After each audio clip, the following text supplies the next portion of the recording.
Notre supplément sport du jour sera donc consacré à deux champions, la patineuse Nathalie Péchala et le joueur de tennis fauteuil Stéphane Houdet. Alors tous les deux, on ne va pas trop parler de votre sport aujourd'hui, mais plutôt de l'association que vous parrainez. Premier de cordée, bonjour à tous les deux. Bonjour. Alors il va falloir déjà nous rappeler le principe de l'association. Il y a plusieurs volets autour du sport et du handicap. Il n'y a pas que les enfants, il y a aussi les entreprises. Expliquez-nous ça, qu'est-ce qui prend la parole ? À moi? Allez, Stéphane. En fait, le principe, c'est de proposer aux enfants des activités autour du sport et de rendre leur rééducation, entre guillemets, un peu plus dynamique et plus sympa.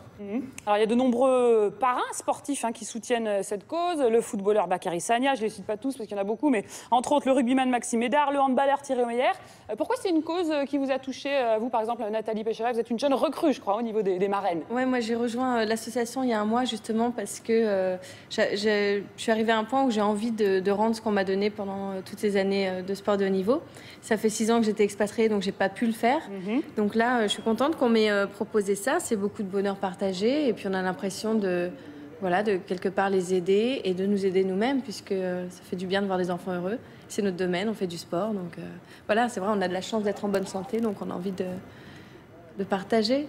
Alors l'association Premier de Cordée, donc on l'a dit, amène le sport dans les hôpitaux, mais il y a aussi un aspect handisport dans l'entreprise.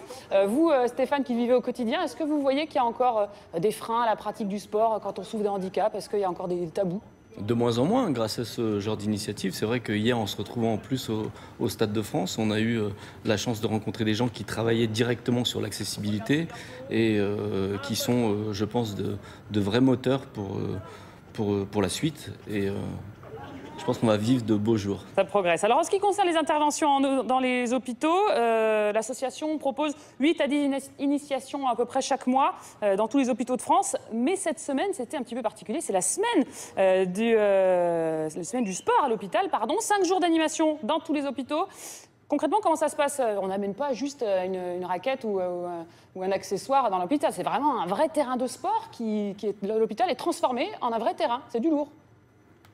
Alors c'est pas tout à fait comme ça. En fait, on amène les outils de la pratique sportive et on fait avec les moyens du bord. C'est-à-dire que ça peut être un couloir, ça peut être une salle d'attente. Oui, une salle d'attente. Ça peut être un bureau même au Stade de France qui a été récupéré pour les besoins de l'association. Là, on a même joué sur les plans inclinés d'accès aux portes du stade. Donc on fait vraiment comme dans les pays émergents, avec les moyens du bord, de telle sorte que les sourires remplissent les journées, on y arrive. Et pour les 10 ans de l'association, donc la cerise sur le gâteau, c'était hier, vous l'avez dit, au Stade de France, à quelques jours du mondial brésilien, une journée évasion pour à peu près 700 enfants et leurs familles venus de la France entière, qui sont sortis de leur quotidien parfois un peu pénible, l'hôpital, pour découvrir cette enceinte mythique. Alors on a quelques images, ils sont allés visiter les vestiaires, le tunnel de joueurs, et puis surtout, ils ont participé à pas mal d'initiations. Vous y étiez, tous les deux, vous avez pu participer à cette belle journée et voir surtout des visages, surtout ces sourires, des sourires sur tous ces visages, pardon, c'est surtout ça l'objectif de la journée. Oui, tout à fait. On s'est amusé avec eux. Bon, alors il n'y avait pas de patinoire, donc j'ai pas pu leur montrer ma discipline, mais je me suis essayée à la boxe, au tennis, au rugby, et ils étaient meilleurs que moi. En fait, c'est eux plutôt qui m'ont appris à jouer. Bravo la marraine sportive. C'est l'échange, c'est ça. Et donc on s'est juste amusé, quoi. En tant qu'ambassadeur, vous avez un rôle fort auprès de ces jeunes. C'est quoi le message que vous essayez de leur faire passer concrètement? Allez-y, il ne faut pas avoir peur. C'est de dire que oui, la vie continue et puis qu'elle reste belle malgré les différences. 700, c'était 700 visites, mais il y a eu plus d'1 millier d'enfants qui sont venus s'essayer aux différentes disciplines. C'est bien 1000 enfants. Ouais. Bravo, merci de me corriger, maître. Alors, est-ce que vous avez senti quelques vocations? On a vu qu'il y avait Tatiana Golovin en tennis. Vous avez senti quelques jeunes pousses en tennis, peut-être?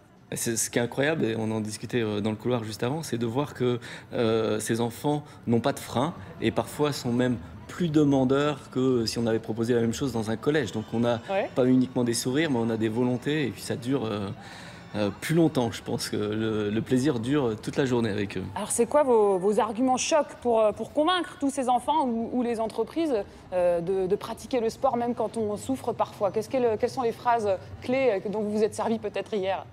Même votre présence suffisait, mais parfois un mot... Ouais, je pense que c'était même...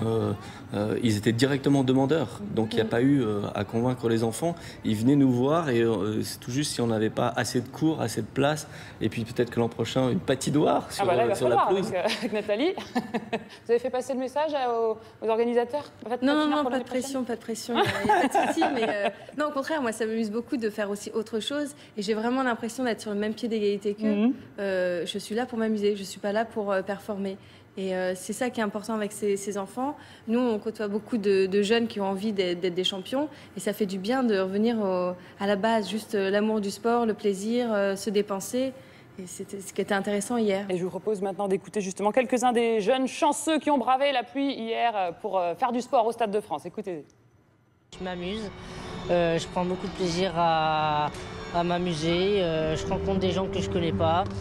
Et je suis heureux. C'était bien que j'ai fait la visite du stade, j'ai fait du sport et j'ai passé toute la journée au Stade de France. Et je suis contente à la fin. C'est des périodes qui sont longues et c'est pour ça qu'ils nous fassent sortir pour qu'on se change les idées, tout pour qu'on soit heureux. Malgré il y a le mauvais temps, c'était une très bonne journée aussi, de sortir un peu, de prendre l'air. Voilà, tous ces enfants qui ont le sourire, ça fait vraiment plaisir à voir et c'est grâce à vous, Nathalie Péchala, Stéphane Houdet, merci d'être parrain de cette association. Je voudrais juste qu'on dise un petit mot de votre actualité. Ça vous a peut-être servi d'échauffement à tous les deux, cette petite séance sportive hier. Nathalie, on sait que vous êtes toute jeune retraitée, mais c'est pas fini pour autant. Vous repartez en tournée, là, c'est ça, tournée d'adieu avec Fabien Bourza? Oui, voilà, on a fini la compétition, mais pas le spectacle. Et donc on part au Kazakhstan, puis au Japon. Et on se fait plaisir, sans pression, quoi. Vraiment, on prend le côté spectacle de notre sport. Vous vivez pas trop mal la petite mort, comme on l'appelle, quand on prend la retraite, quand on est un sportif de haut niveau? Mais en fait, on court partout, donc finalement, vous en faites plus qu'en compète. Mais c'est de la folie. Et résultat, on n'a pas encore assimilé le fait qu'on était retraité.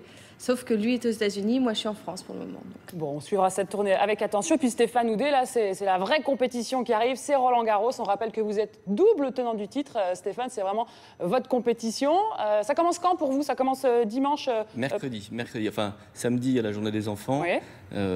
Dimanche, les premiers matchs. Et puis, je vais aussi commenter pour la télévision, donc ce seront mes débuts. Et le tournoi pour nous sera mercredi 4 juin jusqu'à vendredi 6 juin. Mais comme Nathalie, pas de pression. Ce qui était bien, c'était pas un échauffement, mais c'était de voir que malgré le mauvais temps, le soleil était dans les yeux des enfants. Ah, c'est beau. On espère qu'ils vous l'amèneront pour Roland-Garros, en tout cas. Petit peu de pression ou pas? Double tenant du titre, vous êtes à domicile. On a toujours envie qu'un Français brille. Il va falloir se tourner vers vous pour avoir encore une petite coupe. J'aime bien remplacer le mot pression par attention. Il y a beaucoup d'attention et c'est avec beaucoup de plaisir. Bon, en tout cas, on était ravis de vous avoir à tous les deux. Bonne chance pour votre actualité proche à tous les deux. Et surtout, à Premier de Cordée, l'association qui a offert un peu de sourire et un peu d'évasion aux enfants malades hier au Stade de France. On se retrouve à 13h30 pour les courses sur l'équipe 21. À tout à l'heure.